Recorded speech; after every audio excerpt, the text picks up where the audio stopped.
Shoot. Okay, welcome everyone. This is our OCNA meeting, our monthly meeting. My name is Jane Marshall, I'm the current president.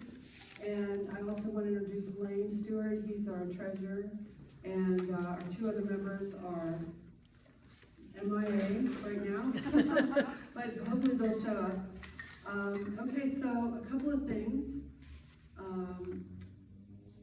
All of you get the green notices, is that how you?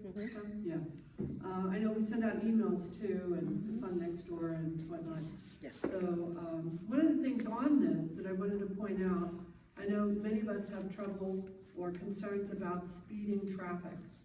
So, Lane happened to be at the South O meeting, and they talked about, that you can report speeding to, Oceanside Police, and depending on, they'll monitor it and they'll set up a sting. So they were doing that recently, I guess, down in the dip. So I'm gonna try it for Coast Highway at Michigan and see if it actually creates some results. So I'll let you know next month. But that would be great if we have, they'll go out, once it's reported, they'll go out and sort of eyeball it, and then they'll put up a more formal evaluation. The other thing I want to mention that's in our newsletter is there's the 21st Native Plant Tour that Joan Bachman, right here, former president, organizes and conducts every year in our neighborhood, Seaside neighborhood. And it's really quite interesting because there's 20 homes? At least. 20 homes, at least 20 homes that have installed native plants, and they're beautiful. And do you have botanists this year? Yeah, I get guides from the Native Plant Society, from some of the neighbors. Yeah. And they have a script if they don't remember. Well, and they talk about, why this plant is really good for butterflies and bees, pollinators, and why this is great because you don't have to, water it. It's just goes no fertilizer climate we have. So please mark your calendars for March 30th at 2 p.m. right here at St. Mary's. In the parking lot. In the parking lot. That's towards Ditmar. Let's see. Oh, I don't know if you're interested in this, but how many of you use the train? Anybody? Okay, good. Well, the train tunnel is going to get a makeover. So, yes, Main Street, Oceanside, coordinated with North County Transit District to make the tunnel and the ramps to and from pretty and Instagrammable. So what's happening now is there was about 12 or 15 artists that came, and they have to be qualified to do this. Is a very highly technical area, not just a wall, right? But even just a wall, you have to be technically adept at doing these kind of things so that they're, graffiti proof. So, we're down to 5 semifinalists. Next month, early next month, it'll go down to 3, and then it'll go out for a public vote. And it's mostly for our area. So, you have to put in your zip code, you can only vote once, but it will be, I think, amazing. And have any of you seen the new one that's on Seagaze? It's by the Camp Coffee, across the street from Camp Coffee, on the north face of the city's parking structure at the train, at the depot. It's really pretty. It's just so vibrant. Wow. If you don't have Much better. If you haven't seen it, make a reason to go down and have a cup of coffee at Camp Coffee and look across the street at the north face of the city's parking structure, and you'll see this amazing, huge mural that was done by Johnny Pucci. Add on something. Thursday, coaster rides are free. Oh, Thursday coaster rides are free. No tickets needed. No tickets. Yeah, it's the 30th anniversary of Coaster. Oh, there's only this Thursday, okay. Only this Thursday. Only this Thursday, coaster rides are free. Yep. Well, that's good news. Yeah. And the ribbon cutting was fun. And the ribbon cutting was fun. Also, we have, we're gonna be doing a membership drive, so if you're not a member, please help support us. It's $40 a year, and we are doing some fabulous things. For instance, we just got approved about 10 different stop signs, 6 of which are in our area. Some of them are in Horn, some of them are in Freeman, one's on Ditmar. We're working on one on Ditmar that's south of Wisconsin, probably around west to slow down that traffic. And then also, we're working on one at Tremont over by Communal Coffee because there's several blocks between one stop sign and Wisconsin. And soon there's too many people in that area now for not having some kind of traffic calming. We're also working on, what? Oh, can I just comment, just a brief, Ditmar School is being redone, Yeah. and I've been working with the district to make sure there are street trees on Eucalyptus and Ditmar, and they have sworn to me they're gonna work on the parkway on Oceanside Boulevard. I don't know how, it's about a foot wide, but I will continue with that, and good. I have documentation, they have now promised that they will fix the plans, because the plans had nothing for the neighborhood, and now they do. Well, that's good. There's many- Because, trees make a neighborhood. I mean, granted, sometimes they're hard to maintain, or sometimes they're, the watering of it, can be tricky.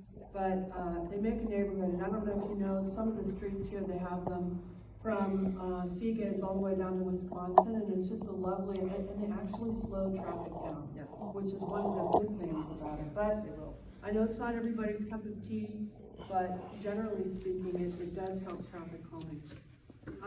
What I was going to say is we have put in, one of our members, Michelle Barnum, worked really hard on a parking permit area that would be from Seagays to Missouri, Freeman to Nevada.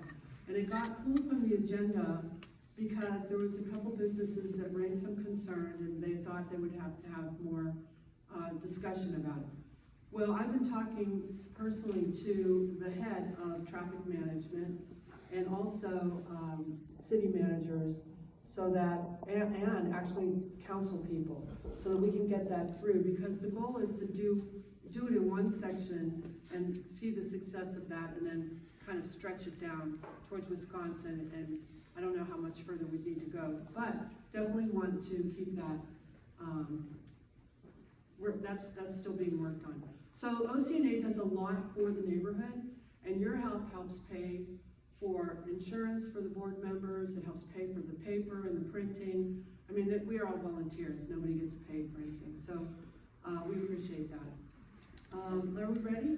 Ready if you guys are. Okay, so I'm gonna introduce Garrison from Main Street Oceanside. Main Street is the coordinator for the downtown security called Gatekeepers. And they're the ones that are roaming around, and we actually got them that were just downtown, we got them down to Wisconsin, like OCNA did. So, the reason is because, you know how it is, if they're in one concentrated area, and then they start to move, and they just move south or north. And so what we wanna do is, show everybody or let everyone know what happens after there's an encounter, and who's involved, and what is the goal of each of these security member service. So with that, I'm going to introduce Garrison. Thank you so much. Sorry about the technical difficulties earlier. So I'm Garrison Young. I'm the Clean and Safe Manager for the PBIT itself. And what that all encompasses, I'm going to go through our little slideshow today, but I want to give a shout out. I'll introduce them later on as well. I'll introduce them later on as well, but they're going to be having a couple of Q&A questions for them later if you guys want. I have Ian from our SD Rescue Mission. So we have the navigation center that's off of Oceanside Boulevard in El Camino Real, and it's a 70-bed navigation center for homeless and individuals trying to get back off the streets and restart themselves back up. And Ian's one of the representatives in our downtown area helping get people off the streets and into different programs like that. So I know you guys will have some questions for him later. I'll let him talk in a little bit. Next, we're gonna have Isaac, who's walking around right now passing out flyers. He's gonna be one of our courtesy crew members that's up on the screen right there. He's working about 4 days out of the 7 days a week that we're hitting the area. And then lastly, we have Miss Brittany, who's in the back. We have Miss Brittany, who's gonna be in the back. She's gonna be one of our main representatives from Gatekeepers when it comes to the training, as well as making sure everyone's qualified and legally has what they need to be a guard. So, the PBID itself is gonna stand for Property Business Improvement District. So, we've recently expanded, And on these pieces of papers on there is gonna be a little bit of the map itself. So before the the yellow area was our main district and our main area that we had before. And as we expanded into 2025, that's where the purple area gets encompassed as well. So with that, we get to offer our services and everything that we have going on, like I've introduced with Ian, Brittany, and Isaac on our different programs into this area in our new district itself. So, with that comes items like weed abatement. So anything that comes down to a gray area, an area that you're not sure if it's a owner's spot, the alleyway, the sidewalk, city property, we tend to see kind of those gray areas and who's gonna handle it. That's where the courtesy crew steps in, that's where the PBID steps in, that's where the funding goes for on different items outside of just the security and the pressure washing and the items that we have going over for today. Oh.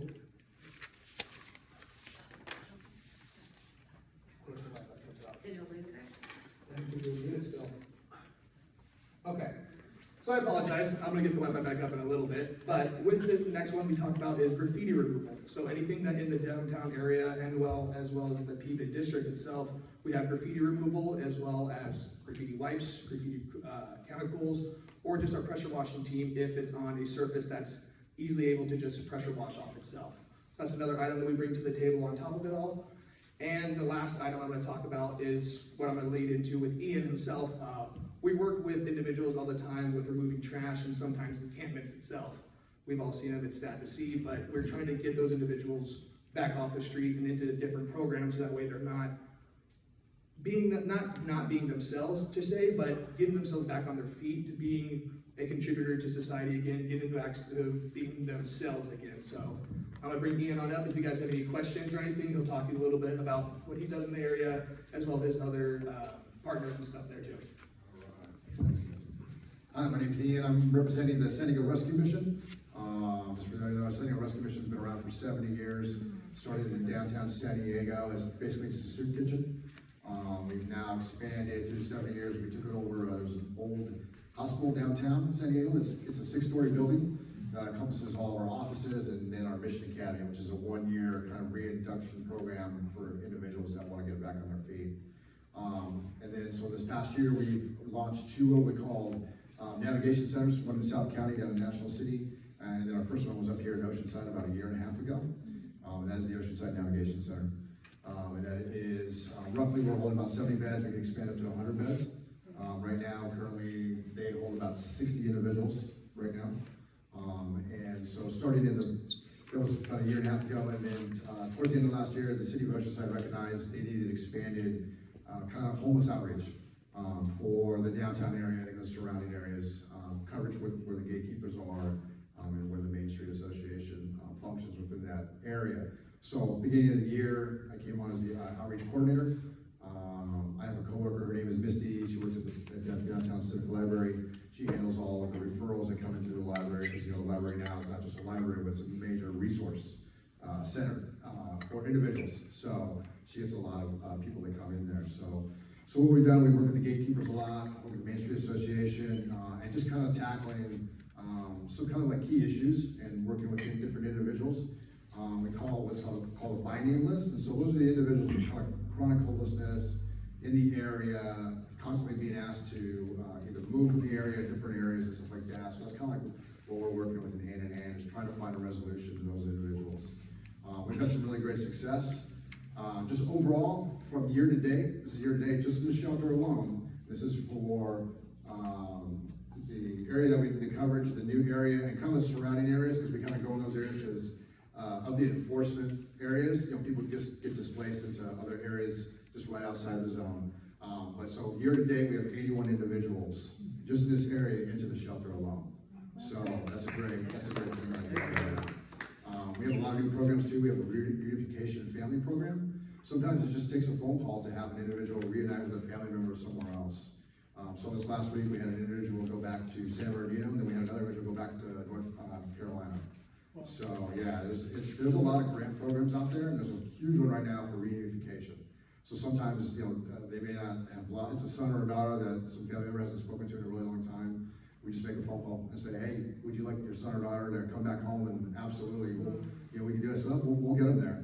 But, if you have a place for them to help end their homelessness, we'll provide the means to get them back there, so it's a great program, and it's just recently started within the last year or so. But we have a lot of individuals that we're helping out with. I primarily on Wednesdays I help out with, where Humanity Showers is on South Clementine, there in Topeka, South Clementine. That's been a great resource for us. We help a lot of individuals because a lot of individuals use those resources there.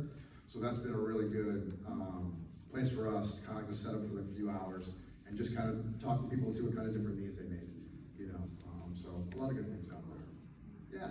I have a question, because you told the anecdote about someone going back to North Carolina or Yeah. San Bernardino. As far as percentage, aren't most homeless from the area they're in? So we're finding that it's the word transient, so there's a lot of transient, so there is some and there's a lot of transient. And so what I'm finding now, the Navigation Center, you have to experience homelessness in the Oceanside area. Yeah. So you have to be in there, be homeless at least 6 months is kind of the city's kind of guidelines, like if they've been homeless at least 6 months, they can use it. But we're finding a lot of people, one is because of the Sprinter is a key thing between Oceanside and Escondido and back. I'm finding a lot of individuals from Vista, from San Marcos, from Escondido a lot, from Carlsbad, downtown a lot. The MTS, the transit hub is a big place where people are coming in. The Coaster, is another trend from downtown San Diego up to here. So we have, that's another thing, we've been able to provide resources to get people back down to San Diego, into facilities down there. So a lot of it is, but there's a growing population. I was really shocked to see how many people actually weren't from Oceanside when I was making connections with different people and stuff, so. Because our people aren't necessarily leaving. We used to have a whole lot of Yeah. affordable housing. Yeah. And that's getting out of reach. So those people Yeah. probably aren't going to Tennessee or something. So if they have the means to do that and stuff. So that's one of the things why the reunification family program works out so well, is that it's another avenue to be able to get them there and stuff. You would think that the cost prohibitive to coming here. No joke, I just met a young individual who came down from Seattle because he didn't want to be in the rain. Yeah. He didn't want to be in the rain, so he'd rather be down here where it doesn't rain. Yeah. But no goals, no anything like that. So now, we are scrambling to try to find him some resources and things like that. So that's been happening a lot. I've been in Nebraska, all over the country, back east, everywhere. Yeah. There's a good, probably maybe 10 to 20%. We had heard, and you can maybe verify or clarify, Mhm. we had heard that there are, when people seek treatment like a rehab center, Yeah. that they can choose anywhere in the country, and often if they're in Minnesota, they'll come to San Diego because of the weather. Is that true? That I don't know. I don't have access to that data and stuff. Well, I know there's some really high-end treatment centers. So if you have the money, you can go to any treatment center you want around the country and stuff. Yeah. So there's several in Southern California, obviously. So people want to, a lot of times it's family members sending a child or another loved one out and stuff. Yeah, so I don't know. I know they have those type of facilities. Right. But as far as local or anything like that, it's basically what their needs are, so, yeah. Any questions, go ahead? I ride Metrolink twice a week. I've got the impression there are quite a few people coming and going between here and Los Angeles, between LA Union Station. Mhm. Is that something that you've encountered? I've only had a couple people from Los Angeles. Okay, Yeah, not too many coming down from there. It's mostly like out of state okay. that I've seen the most that aren't from Oceanside. It's mostly out of state. There's been a few individuals that I ran into from Los Angeles. The other gentleman from San Bernardino, he got back, but not too many that are coming down there, so. Well, historically, we've noticed, there's just, as far as you said, transient, that when it gets colder in other parts of the country, that those that are unsheltered come here, and then they'll go back when the weather is warmer. So we do have that fluctuation in the population that we're discussing. And like those individuals aren't really looking to make a permanent residence here or look to become, as you kind of said, a productive member of society as we define it. As far as those individuals, what is your idea of an approach to, help these individuals or at least minimize the negative impacts Yeah. that they could have on Sure. our neighborhoods. Yeah, so we try to find, one is we really try to find, so there's a good place that we send a lot of people to, so the young gentleman, say from Seattle that came down this morning. The Goodwill location that's down the street that has the office where they have the jobs, and I forgot the exact location of it, but Goodwill has an office where they have, down the street. So we send them there and try to get them in jobs. We look for independent living homes. There's a lot of those homes around. They're expensive, but it's another option for them to be able to get off the streets. Unfortunately, a lot of people flexing in and flexing out.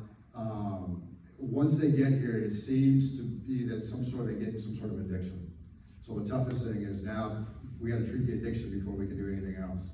You know, they're here, they're hanging out. If they're in the homeless encampments or whatever, it's a sad fact, but addiction is a major player in someone's chronic homelessness and stuff. So that's one of the first things we got to take care of.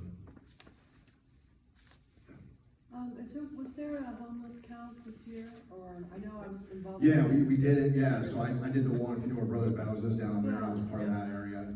So there was, I don't know the official numbers when they come out yet, but yeah, there was.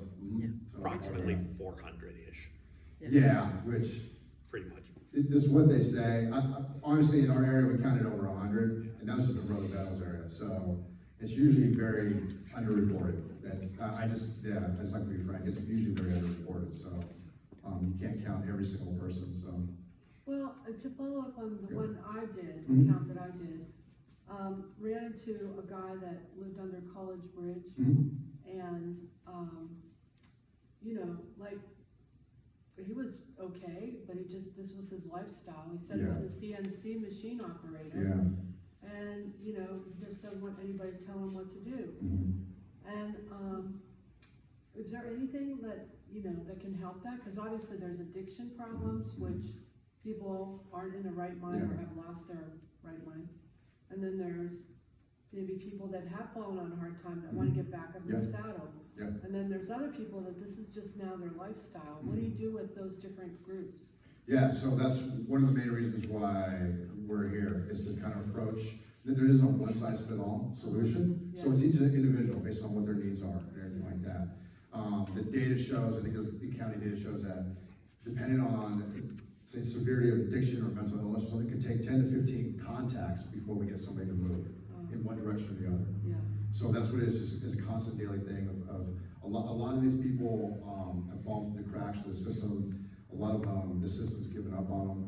The system, they've been left by the way. There's different all kinds of avenues. So what we really try to do, and I think what we're really, really good at, is reestablishing those contracts. Just building trust between the individual, like, hey, we say what we're gonna do, we're gonna do it.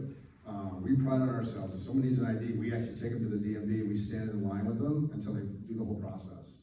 That's what we do. We've done a social security office. We'll stand there, we'll get the appointment until they get the social security done. If they need to do any type of, if they need to get EBT or whatever like that, we'll take them to the office, we'll stand in line, we'll make sure they get it done. Because a lot of times, a lot of individuals are coming across, they just get, it's called paralyzation. They don't know what to do anymore, they've tried everything, Yeah. no one's calling back, you tried to get some sort of benefit on the phone, you're on there for hours. So we've taken that initiative and just gone forward. With all that stuff you're doing, do you guys look for volunteers? So we have, they have volunteers at the ONC, but Okay. if anybody wants to help, a person that needs to go get that done, absolutely. Oh, That would be- okay. Yeah, absolutely, Good to that'd be know. great. Yeah. Yeah, for sure, we could always use the extra help, because it takes several hours out of your day to be able to go do that. There are some new resources now that are kind of like becoming a one-stop shop, so they'll be able to apply for, benefits, social security, they'll get an ID, even birth certificates we're finding now. There's a couple of, some new ones, we just had there was a big resource fair over in Vista, they had like 90 vendors, and all dedicated to solving homeless crisis, so it was really good. Yeah, so there's a lot of new programs that are coming up, so, yeah. Cool. Anything else? All right. Thank you. Thank you. So I got to modify that code again, and then this presentation is gonna lead me back into Ms. Brittany in the back with the gatekeepers. So right here, we have a giant encampment that was found on top of, do you guys know where Goblin Shark is? Right there on Seagate and Coast Yep. Highway. So there was a huge encampment where they found an individual pretty much living up there, had an apartment, had a bed, table, chairs, TV setup. It was very impressive. So Gatekeeper's one of the first individuals to find them during pretty sure it was at 2 a.m. or 3 a.m. They just saw the individual leaning over the side of the building. And they got to it, they worked with OPD on it, and they coordinated it with us to where myself, Isaac, and a couple other individuals went up there and removed all of the items that are up there on the top. So I'm gonna let now segue into Miss Brittany. If you guys have any questions with gatekeepers, the security and everything going on, she's the one that leads the training for the security team. Good evening, everyone. Like Harrison said, I'm one of the main people that works with the gatekeeper. I'm the state qualified manager. So it's my responsibility to lead trainings, and we do trainings every month with our street team that goes out, the guards that you see that are patrolling the downtown area and in the section on your map. We do trainings with them every month, and a bunch of different ranges. So we know that there's a lot of community activities, so we do things with crowd control, we do things with making contact, appropriate use of force, de-escalation tactics. A lot of the things that we deal with is coming into contact with people. Sometimes it's once, like Garrison was saying, they're coming down from different places, we see them, we make a connection with them, we make contact with them, see what they're doing, if they're loitering, if they're hanging out, blocking or obstructing walkways, we kind of encourage them to make themselves a little bit scarce, but we also have been a huge support of the downtown community to where in our last city council meeting in December, we had a lot of people come and say that they've seen a huge impact in the downtown area with they feel more safe walking around and bringing their family, and they've seen a decrease. And we've also have reporting that we report to the city of Oceanside, and contacts from 2023 through that whole year, our average contact that we made was 1,263 a month. So with our reporting, with our consistency, because we're not a normal security team, we encourage our guards to make contact with people that they see. They're not a take a picture, write a report, and move on. They do make contact with people. They do encourage them to leave. We have a great support system with our team, so where if they need support or backup, we have other officers in the area that can come and help move these people to a safer place for them, and also create the safe place for shoppers and business owners. So we saw a huge decrease of almost 200 a month decrease to 1,064 encounters and making contact, but it also does reflect with the weather. So in more inclement weather, like Garrison said, somebody's coming down from Seattle to be in Southern California where the weather's a little bit nicer, but it's also, there's more contact in the beginning of the year when it's, nice and sunny and, people want to be outside and they want to be around, but also I can attest, I've been a security guard and I've seen where heat also drives people to do things that they wouldn't normally do. So that's why our team is out and around, and they're the extra eyes for the OPD to help them maintain a level of civility with these people, and trying to maintain contact like Ian was talking about, because sometimes it might not be his team making contact, it's our team making contact. And with the reoccurring people that, they get to know their name, they get to know their situation, they get to see what their life is like day to day, and with those 15, 20, 30 contacts that they've had over the course of a couple months, they built a relationship to where they can extend a hand and say, hey, I know that you are experiencing hard times and we have a resource. If you're interested, we have ways to get you off the street, and building those relationships can actually lead to recovery, but it all starts with making that connection. Yes. What is a phone number for gatekeepers if we see something that, not the police, but something in the community that we think Yeah, we needs to look at? it's actually easy. Is it 866? Yeah. It's 866 Gatekeep. So we, on the numbers, it's 866 Gatekeep, but the actual phone number is 866? Yeah. 428-3533. And it'll actually bring you through a number. Numbers again? Yes, ma'am. So 866-428-3533. And I'll actually bring you through an automated system to ask to speak with the supervisor or the street team. So it'll patch you through directly to the officer in charge who's running the team at the time. So if you do see something in the area that's indicated on the map, it's usually downtown. If you do see something, we are always available to respond. We're on 24/7. So we have a day team and a night team that are always available. Yes, sir. Does the link on the My Oceanside app go to you, because there's a gatekeep, it doesn't go quickly, it goes through the My Oceanside, so it wouldn't be done Yeah, as no. timely. Call the number if you need it right away. Exactly. So the Gatekeepers app that's on the My Oceanside app, it never actually got set up to be sent to anybody. It was just put on there for the security team, and then they just started putting out the phone number on top of it because there was no way for Okay. the city to have direct contact didn't- with them to send in the like a dispatch essentially like that with Got it. it. So But it is a way to get the phone number. yes, there's a way to get the phone number with it, just like our truck pass are right now. Yeah. Yeah. Sorry about that. Yeah. Yes, sir. Just wondered what your definition of encounters is. Encounters can be anything from people loitering outside. A lot of times it's the businesses. People are loitering outside waiting for somebody to walk in so they can either ask for money or ask them to buy them something. The different encounters that we have, there's not much light in here. Okay, I can turn it up. Hold on. But things that our definition for encounters are obstructing of walkways and encampments, trespassing and loitering on private property, indecent exposure of public urination or defecation. Thank you, that's very helpful. Public alcohol or drug use or trafficking and park closures. So anytime, and we also manage the beachfront and the pier. So we're responsible for closing the pier. If anybody has anything that they're kind of looking at, we've also been trying to do like the street vendors that are here illegally, and down on the beachfront, we're trying to maintain just a level of safety for everyone that wants to come. We want to make sure that our city, Oceanside, is still safe for people that are coming from. I live in Hammond, and I know that I can come to Oceanside and be safe on the beach because our team patrols the beach and they keep eyes on it. So we want to make sure that that continues for even the residents here. Yes. How do you separate the people that are just, pointing at people because they're not like them? When we moved here, our beach was very diverse, a lot of people in there, and that's what we loved about it. A lot of people getting priced out. So how do we make sure those people are comfortable?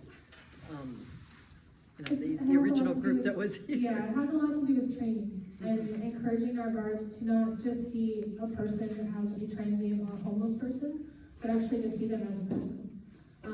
It's my passion for our team to treat people like the people, not to treat them like they're less than, not to treat them like they're, the scum of the earth, even though they might have had encounters with them several times where they've been called horrible names and, they still need to be looked at as people and given respect.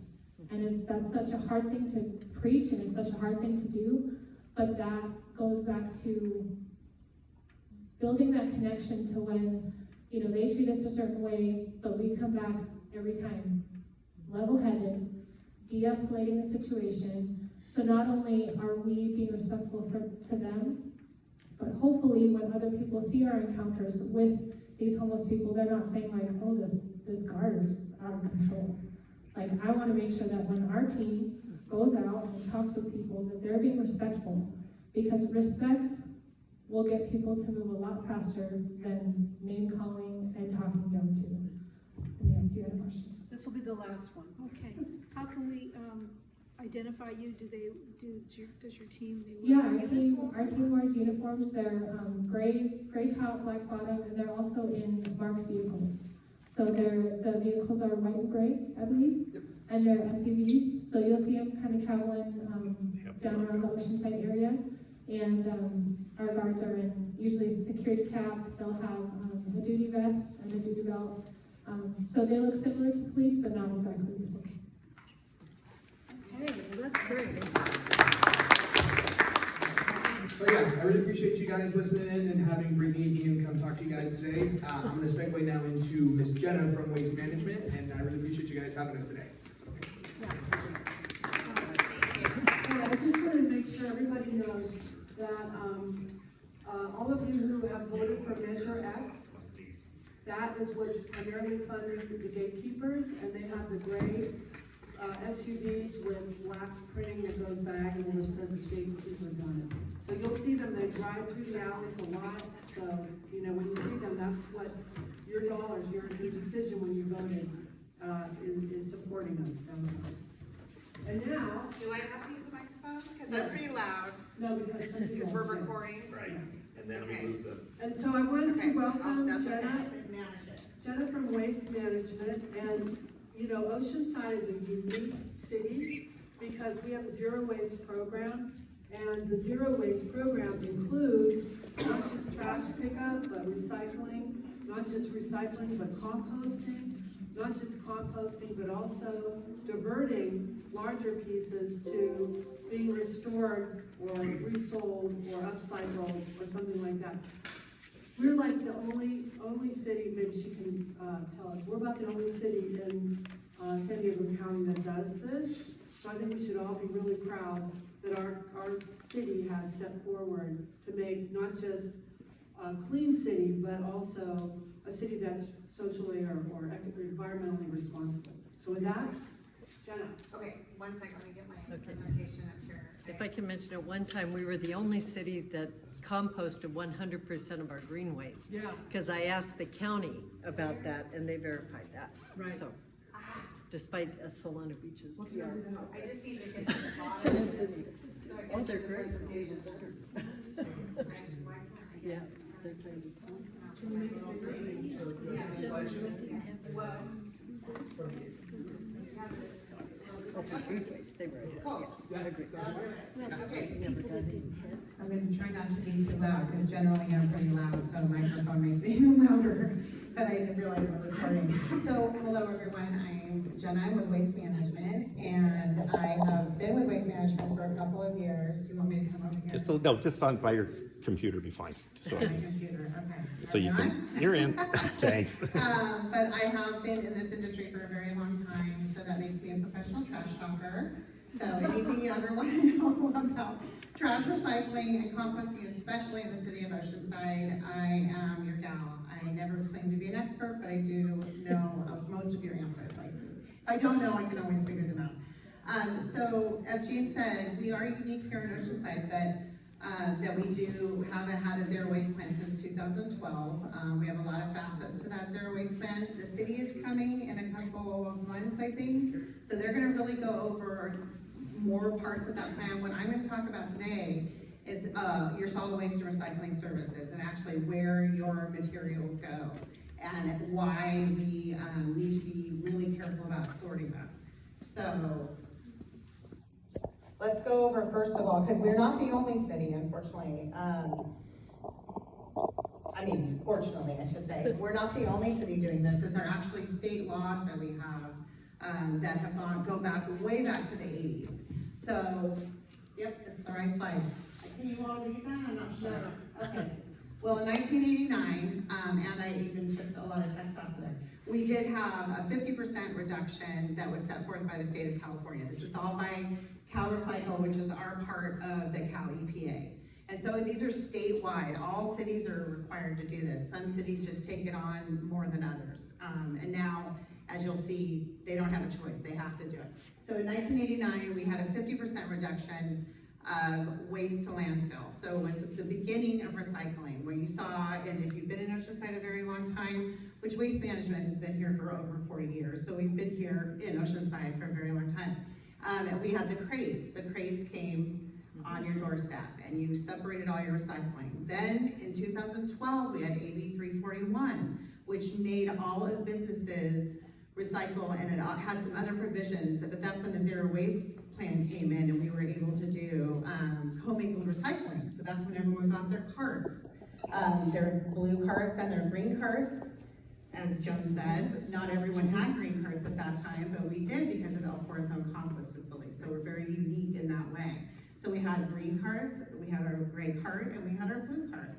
And then, 1826 came around in 2016, which basically said, you businesses have to take your green waste.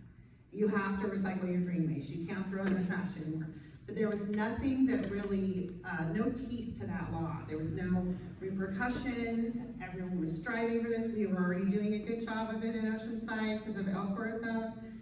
But then, because most people weren't really paying attention to that, we got this big, huge law, this SB 1383, which is why now we're taking food scraps. Because all organics, we're trying to get a 75 reduction to the organics that was produced in 2014. It gets very, like, your goals get very convoluted, but basically we're trying to just divert as much organic waste, which includes all of our food and all of our green waste, and make sure it doesn't go to the landfill, because it's a very strong climate action. It produces methane in the landfill, and we want to make sure that we're reducing producing gases as much as possible. So that's really what that large law does, is say, now you have to get to here. So there's a lot of state enforcement, there is a lot of penalties, a lot of things. The cities are under a lot of pressure to make sure that they make this happen, and we are their partner. And so we are managing all of that collection of food waste and collection of green waste, recycling, and landfill waste for the city.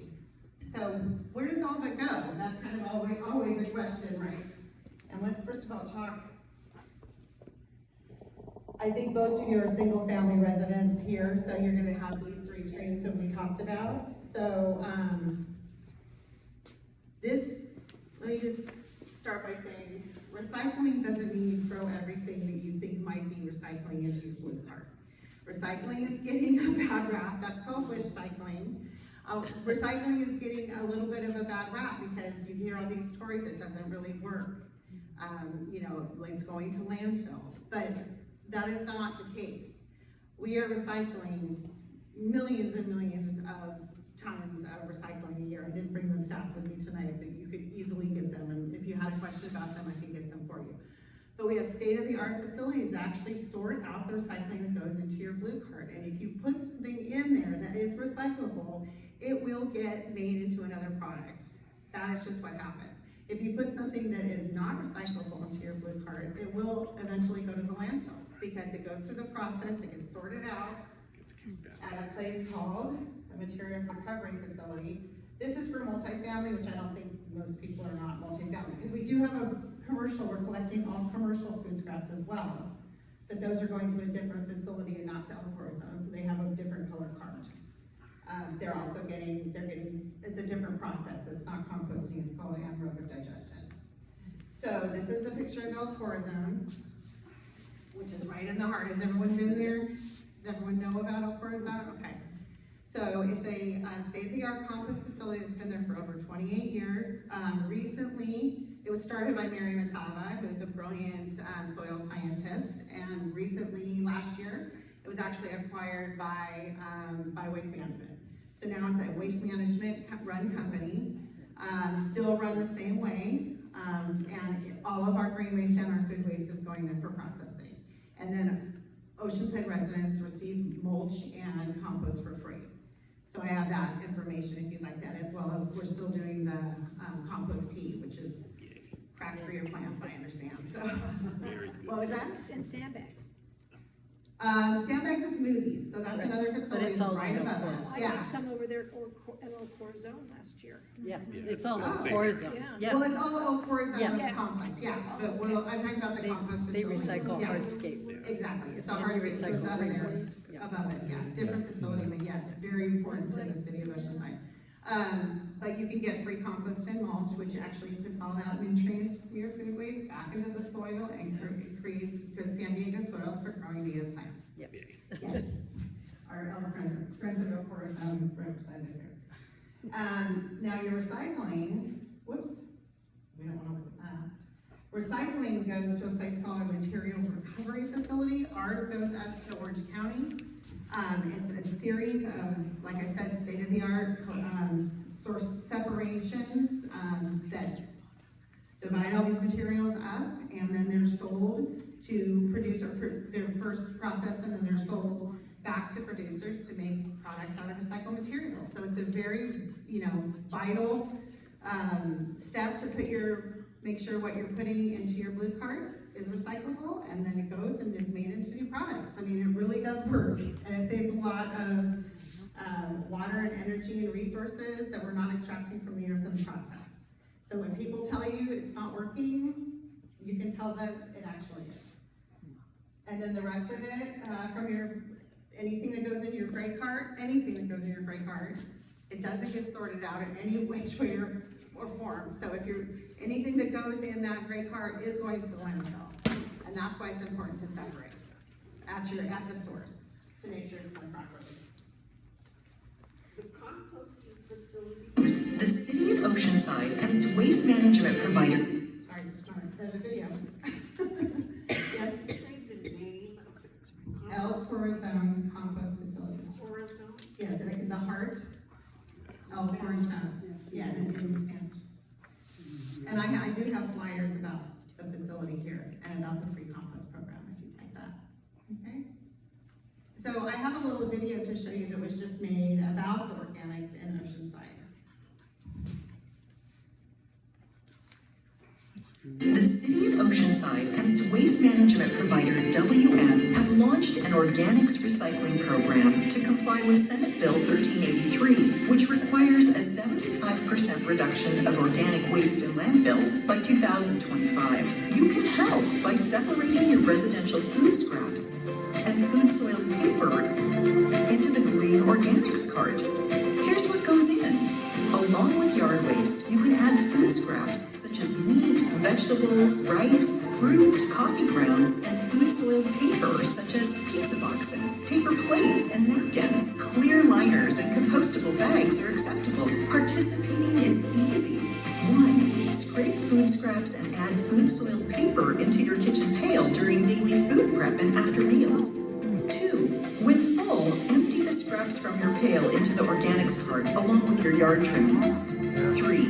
Each week, roll your organics cart to the street for weekly collection, even if not full. Participating in the organics program makes a positive impact and creates many benefits. The material from your organics cart is processed locally into nutrient-rich compost and mulch. It is free to Oceanside residents at the El Corazon Compost Facility. Participating also helps to preserve landfill space and reduce greenhouse gases, which contribute to climate change. Don't wait. Scrape your plate each and every day. For more information, visit WM.com and greenoceanside.org.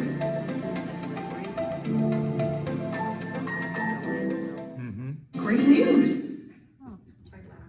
So, and then, the last step in all of this process, as I mentioned, products are made then into, recycled content is then made into new products, and that's the last step that sometimes is forgotten, but that's what makes these markets viable. You have to buy products that are made out of recycled material. Some, like aluminum cans, are just made out of recycled material because it's such recyclable, it keeps its properties so well, and the industry is so used to using recycled content for aluminum that it's just feeds itself. But there's many markets that could still use your help, like paper. Always buying recycled paper is really important.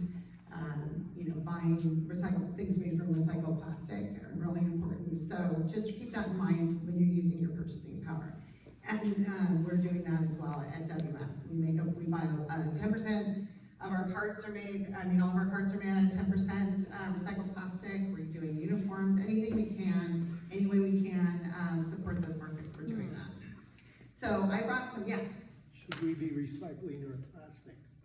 Well, Because at one time it was yes, then it was no. Now I'm kind of at a loss about and you that. wouldn't be the only one. So there's a lot of, confusion about plastic, and there's some new laws that are going to be, we're sort of walking that back with the chasing arrow symbol. Chasing arrow symbol really doesn't mean something is recyclable. It just means that it's a type of resin. The number you see in the middle is the type of resin it is. It doesn't mean it's recyclable, and there's no regulation on whether people can put that on their packaging or not. So there's new laws in California coming out for that. They're gonna be rolled out, but basically, yes. When it comes to the plastics, I read through that whole environmental impact report that Cal Recycle's putting together quite long, and there was interesting about requirements on plastic producers, and basically since Cal Recycle exists due to the plastic industry, that's why they're budgeted as far as, that's what their job is to make sure that producers and end users do the right thing with plastics. Well, and all materials, yeah. Yeah, but I mean, but in the one I was reading about was the plastics one, and to see like cities such as Los Angeles suing the plastic producers when Cal Recycle is going, with the 30-year projections of how we're gonna use plastic, that seems counterintuitive. Well, there's a lot of different. I'm talking about individually used water bottles, that type of stuff. Oh, individual water bottles are They're very going recyclable. away. Yeah, Well, I know. they're very, yes, I mean, the best thing you can do they always say recycle more, and then recycle less. Because the best thing you can do is use reusables instead of using a plastic water bottle. However, most plastic water bottles are, recyclable. Quick and easy, yeah. Here in California, because we have CRV value to them, and they're highly recyclable. So 1s, 2s, 5s are all very highly recyclable. Those, if you see those three numbers, those are the types of resins they are, and they are very highly recyclable. The other numbers maybe don't have as high of markets, but people are still making, producing products out of them, and that's what you're talking about. You're talking about SB 54. Which is this new huge extended producer responsibility law that they're working on. Right. That's making plastic producers responsible for the end use of how it's going to be recycled, and they're making sure that they have to use post-consumer recycled content in their products. So there's a lot of legislation happening to try to help to kind of get rid of some of this confusion. But I have a good rule for you. Let me just tell you. If it's squishy, and it's not gonna be perfect every time, but it's gonna be easier. So it's less confusion. If it's squishy in your hand and you can do this with it, it's gonna go in the landfill. If it can stand up on its own, it's gonna go in the recycling. So standing up on its own, empty, and it doesn't have to be perfectly clean on the inside, it just has to be empty and dry, so don't put it in a plastic bag when you're using it, putting it in your blue cart. Those things will be recyclable. Plastic water bottles, those are all recyclable. So anything that can stand up, keeps its form, basically, go ahead and put it in the recycling bin. And don't look at the chasing arrows of this at this point, because they really are causing so much confusion with plastics. Yes, Jane? Question about the larger pieces that I think you're working with, like Goodwill or somebody to not put them in the landfill if they're salvageable. And second of all, when, if ever, are we gonna, I know the grocery bags are now being eliminated, so you have to, even like in some places they have paper bags now if you wanna buy them. But what about this soft plastic? Is there a plan for that? So two things, hard furniture and stuff, and soft plastic. Okay, so let's do the soft plastic first, because, so that's SB 54, that's the larger scale of like trying to get rid of some of this plastic that can't be recycled. Yeah. I don't know if it's ever gonna truly go away, but at least there's gonna be a plan for end of life, because right now it's just going to the landfill. So that's a larger, it's about recyclability, markets for end use, you have to make something out of it at the end, otherwise that's not recycling. Yeah. So, trying to get rid of it, or making the producers pay for it, or it's like design for the environment. People are coming up with new ideas all the time about how to design for the environment, so that's an engineering thing. So I don't have an answer, I wish I did, for that. But we do have, you mentioned, like polystyrene is now not allowed to be distributed in Oceanside. We have a marine debris ordinance. I think we'll probably go over that a lot more when Oceanside comes. But not for supermarkets, because their chicken is still in it? It's fast food restaurants. Oh, okay. It's takeout. Okay. So that, I don't know, I couldn't tell you about the grocery stores, when you bring products in from another place. But you're not allowed to distribute as a restaurant. Right. So they can't put takeout, they can't give it to you for to-go containers. So it is against the ordinance in Oceanside, they have to use alternative products that are either recyclable or compostable. And also from plastic bags, single-use plastic bags, also by January first, they're not allowed to, distribute these anymore either. So if you see somebody doing it, all of a sudden, it's against their ordinance. And that's what this, all of those state laws that you saw, they move into city ordinances. So you have all these state laws and they make the cities responsible for, making sure that they, are we done? Okay, so landfill items. I have so many more things to talk about, but that's okay. Landfill, so we have donation week, 2 times a year you get donation week. And then that's when the, Goodwill comes around. It's actually DAE is who we work with. So you can put up to, I think it's 8 items out, for those weeks that are reusable items that can be donated. And they will take those to the DAV and they will sell them and give them another life. And at the same time, you also are allowed to get rid of items that are really broken, large appliances that will be recycled, electronics that will also be recycled. Those are part of your services, and you just need to call the customer service number, which I have some residential guys here in case you didn't get one, and they will set that up for you. That's all throughout the year. And then you also have the donation landfill weeks that are done twice a year in the spring and in the fall. And you will get those in your bill. You get that information. Actually, that was billed separately. She should have got one. It's coming up in April. Yeah. Okay, any other quick questions? Couple quick ones. Yeah. We had a member that was asking, where can we turn in those food buckets if we use a different method at home? Yes, because I don't use mine. Yes, so I where do put we, mine in a rather than Tupperware throwing them container. in the blue bin, which doesn't Right. help So, anybody? it doesn't. You can bring them back to 2141 Oceanside Boulevard. You can call me. But 2141 Oceanside Boulevard is our main office. The far one, yeah. And you can bring them back there and we'll make sure they get to the home. Also, in the newest flyer you sent out, if you have household hazardous waste and you're a senior, you can call and they will come pick it up. You don't have to do a Saturday appointment down on Industry Street or Correct. any other one, so We they'll only give you have a kit. 15, and by the way, that number was the number on that there was transposed. So I'm very sorry about that. Call the local number. Do not call the 1-800 number that was on there if you're making an appointment. Because that was in the newest We flyer that we rectified just it. got. Yeah, and those would be another flyer coming out about that as well, but, it's only 15 appointments a month, and so it's very popular. So you may have to wait a little bit to get one of those appointments, but they are offered to disabled and seniors, yes. Okay, with that, I want to thank Jenna for a really great presentation, as well as Garrett for bringing his team and very informative. I mean, these are things that are happening all around us, and I want you to know, as always, we try to get you the facts directly from the people involved. So I want to thank you for coming. And it's a good night, so thank you. I have a couple of things if you have some information.